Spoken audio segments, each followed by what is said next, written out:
So I've had my Samsung Galaxy S23 Ultra for about 11 months now. We have the launch date of the new range coming out, so I think it's a good time to run through 3 of the main reasons why I think this phone is still a worthy purchase in 2024. I'm Marlon King, let's jump in. Reason number 1 is the battery life. Now, battery life wouldn't be anything without the complementary software supporting it and making sure it's efficient, but overall I've been really happy. My last phone I was getting roughly about a full day's use, even after having the phone for 4 years. That was a Samsung Note 9. And now upgrading to this, I quite consistently get up to 3 days of use. I'm not a power user, I'm not on my phone 6-7 hours a day, but I do use it a lot. I do cast YouTube to my TV, I do listen to Spotify via Bluetooth headphones, and so I've got quite a lot of use throughout the day. I am also sitting at a desk and I've got Wi-Fi and I've got, you know, an adapter that I can plug in at any time. So in many ways, there's no real need for me to leave it 3 days. And so in actual fact, what I generally find is towards the mid or end of the second day, I start to charge my phone, just in case I end up going out somewhere on the 3rd day, then I don't have that hassle. But that kind of leads me on to the next point. This phone supports fast charging, 45 watts, and in general, I can pretty much charge this whole phone up within just over the hour. And half hour will get me pretty much half charge. So there's not really that many occurrences where I don't have that amount of time to give me a big battery boost. And also what I really like about it is if you want to help a friend out, you've got reverse wireless charging as well. So you just stack the phone on top of it and jobs are good and really handy to have. Another feature I like is the device care that the phone has. You can go in here, so today I'm filming on Sunday, I charged my phone last on Friday night, and this is still telling me I've got 1 day and 20 hours left. So that's almost close to 4 days. And I've got about 44% battery remaining right now. And when I go in here, I've got various options. So there's quite a few things I can do here. I've got an option to protect the battery, which would actually reduce it from charging right up to 100%, and similar on the low scale. But I had my Note 9 for 4 years, charged it most days, and I still get over a day's charge. So I'm not too worried about protecting the battery in this instance. You do also have a power save mode.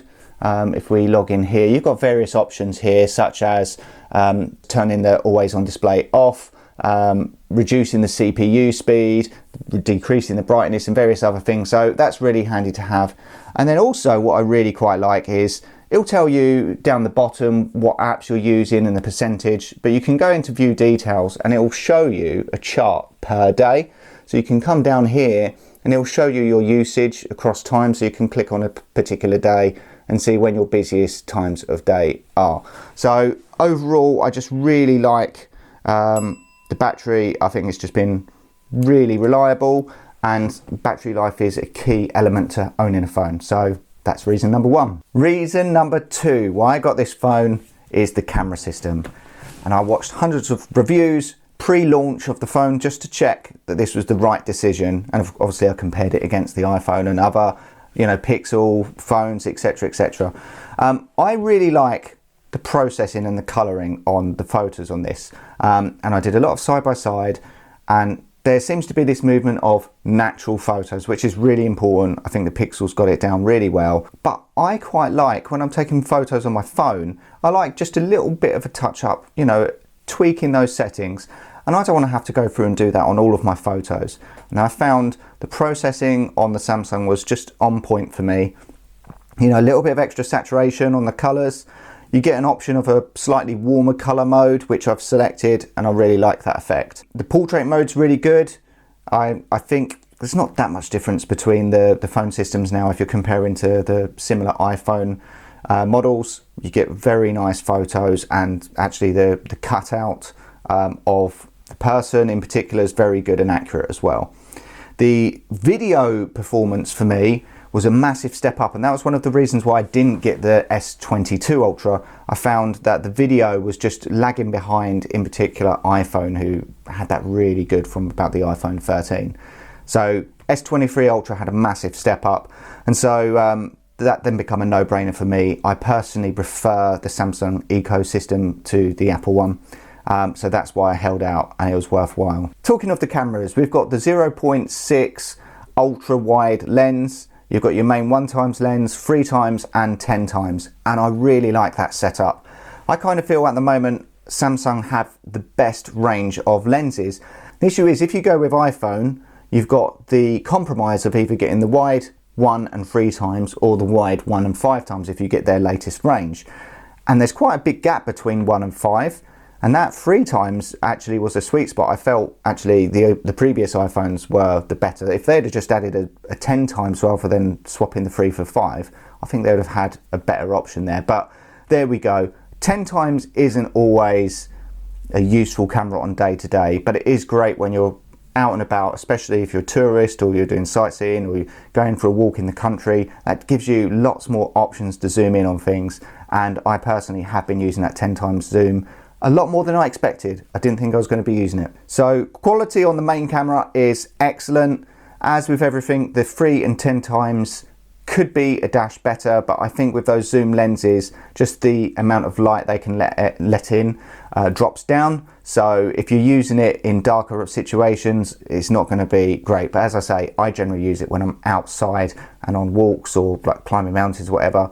Great use for those cameras. One of my pet peeves with some of the reviews of this phone, or one reviewer in particular, was saying that the default megapixels on the iPhone was 20 megapixels and the default on this was 12. So they gave the win to the iPhone. And I found that crazy because this phone has 200 megapixel option and it has a 50 megapixel option. I think the iPhone goes up to 48 megapixels or something like that. So it seemed crazy to give the win there. The reason for 12 megapixels is the lower the megapixel count, the better the sensor is at collecting light. So I think that's why they had the default. I do think Samsung should have offered a 25 megapixel option. I think for most phone users that would have been really handy. I don't find myself switching up to 50 megapixels that often, just because that's obviously going to take up a lot more size, and I'm always questioning whether I really need that. But if there's a 25 megapixel option, I would probably use that more, or even as my default. One other great thing about the camera system on this is the 8K video.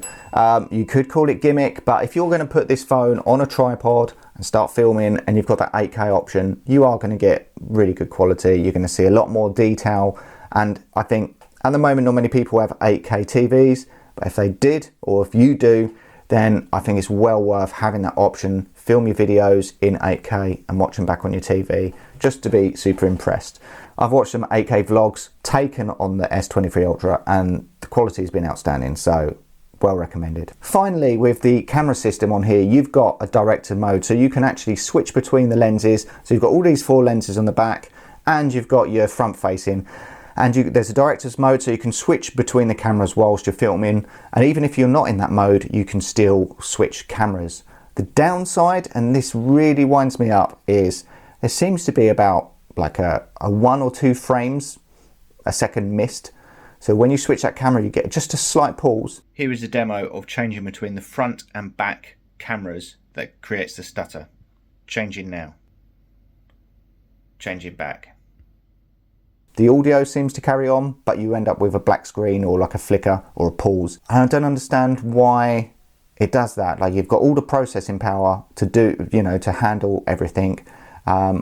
It just seems like they've overlooked that feature. And if you're going to offer switching lenses, I'd really like to see that smooth switch. So they really need to work on that as a software update. I'd love to see that fixed. That's probably my only pet hate for the camera system on this. And I know some other camera systems like the iPhone have some new features that would be quite handy to have as well.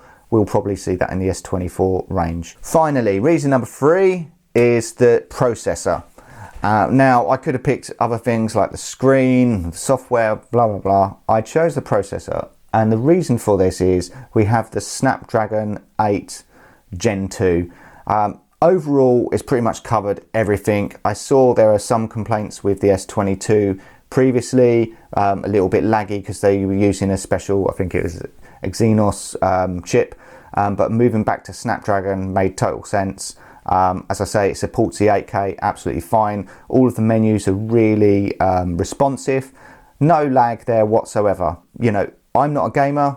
but a lot of people are using this for gaming as well. No qualms there. So, and you've also got the support of the 120 Hertz display as well. But what I will note is that I also had my Note 9 for 4 years, and in general, that could do everything I wanted to 4 years before I purchased this phone. So really, the process of marketing on phones is a little bit of a ploy. I wouldn't read too much into it. The most important thing is that it supports what the phone can currently do. So as long as it's snappy and all of the menus and operations work as you would expect, which it does, then that's the most important thing. So if someone says, oh, that chip's rubbish, but the phone operates fine, it shouldn't be an issue. One final point regarding processing is the use of AI. I totally imagine that the S24 range is going to have better support for AI use. We've seen it in the new Pixel phones where they're supporting AI maneuvers and editing of photos, etc. So I imagine Samsung are going to follow up with that.